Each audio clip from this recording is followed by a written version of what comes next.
Another UFO has been sighted at the ISS and LiveFeed has been cut. This is one of the past ones.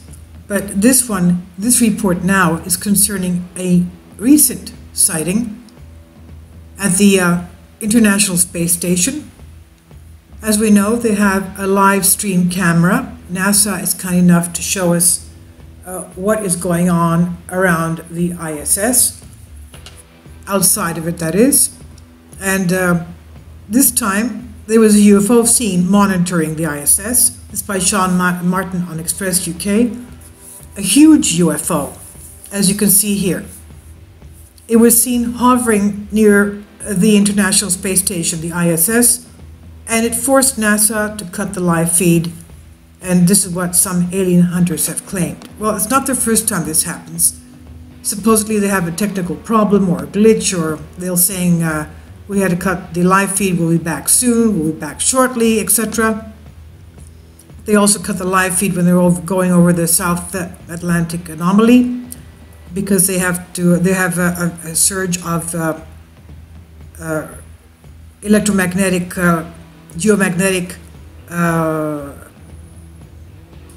forces there. The Earth's magnetic field is too strong. They have to cut down their equipment so that they're not fried.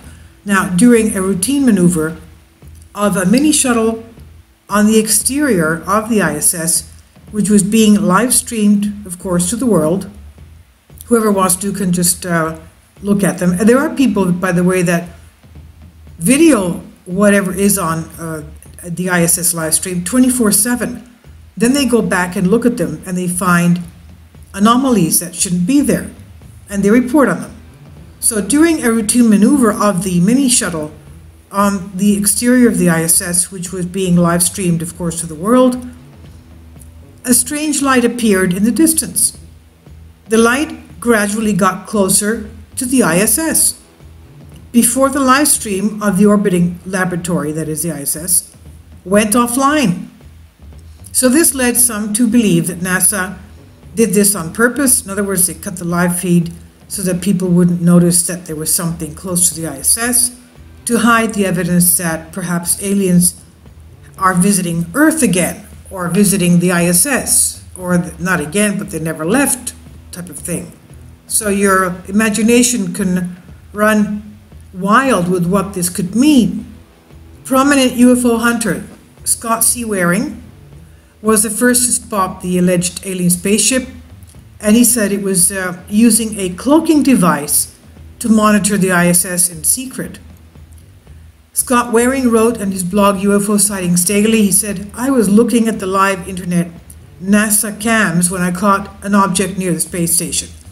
I first caught a small object, which is the same UFO just farther away, and a few hours earlier, then I caught the same UFO closer up. This time it was about 30 to 50 meters away from the space station. I mean, that's nothing. 50 meters is about 150 feet. I mean, for spacecraft to be that close to each other, what are they going to do? Rendezvous? Like SpaceX rendezvous with ISS? I mean, that's really too close for comfort. So it was 30 to 50 meters, like anywhere between 90 to 150 feet from the space station. He says it was huge. The UFO was partially cloaked, but was revealed by sunlight that was bouncing off of it.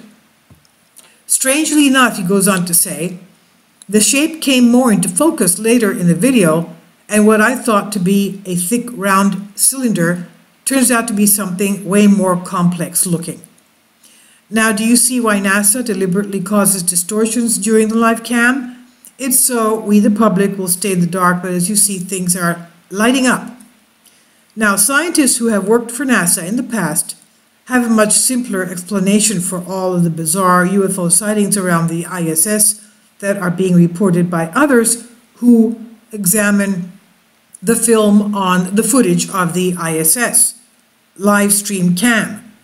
According to former NASA engineer James Oberg, most UFO sightings are nothing more than, quote-unquote, space dandruff floating in front of cameras.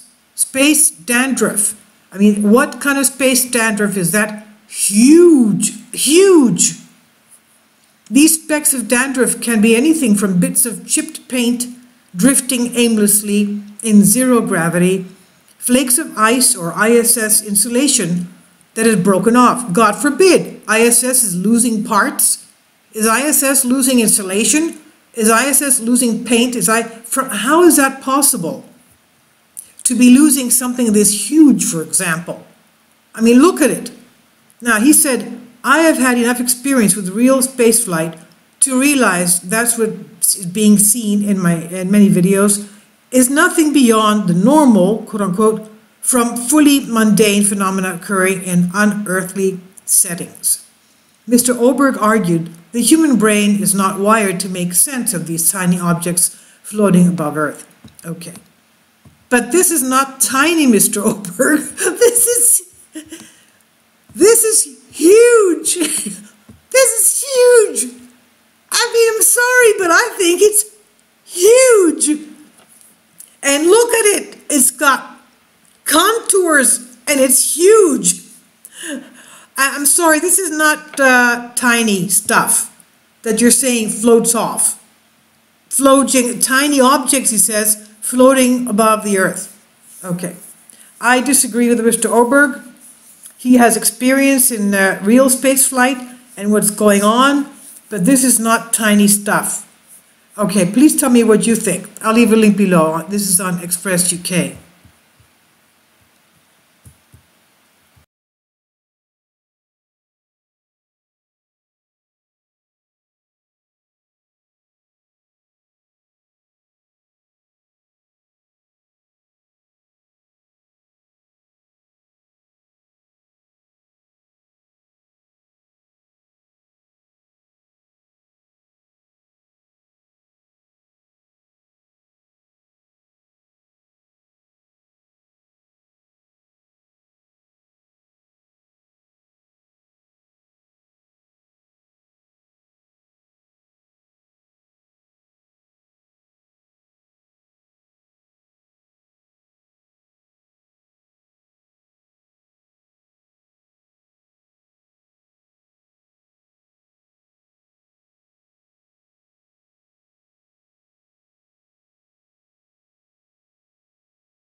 If you'd like to join me on my Patreon account, you will hear content not covered by mainstream media.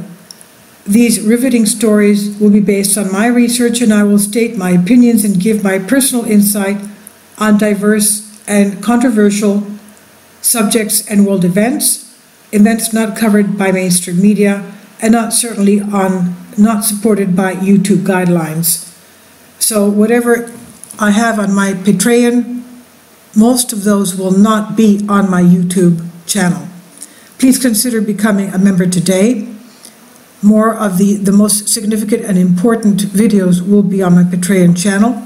Your support helps me to continue my research and keeps this YouTube channel alive. And we depend on your support, your generous charity, because we help economically challenged families here in Athens, Greece, in Kapota, and we also help the young generation with university tuition and the community around our church. Thank you.